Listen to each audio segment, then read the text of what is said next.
This is the installation of the YiKatoo 4-inch exhaust tube pipe kit for the 2013 through 2017 Dodge Ram 2500 and 3500s 6.7 turbo diesel. First, take the pipe side with the flange, slide it through the cross member, and line it up with the turbo down flange. Then insert the 3 bolts that came with the kit, the washer, the lock washer, the nut, and hand tight for now. Once you got them all lined up, go ahead and torque them down. You can now take that same pipe and slide it on the hanger.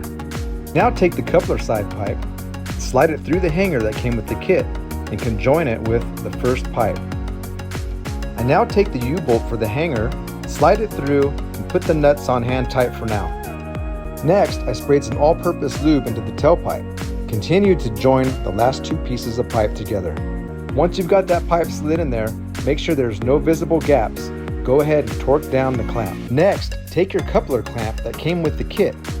Put it over the pieces where the 2 pipes come together.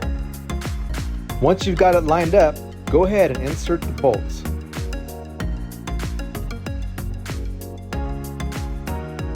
Now that you got that all lined up, go ahead and torque it down. There it is, it's that easy. Once again, this is the installation of the YiKatoo 4-inch exhaust tube pipe kit for the 2013 to 2017 Dodge Rams 25 and 3500 6.7 liter turbo diesel.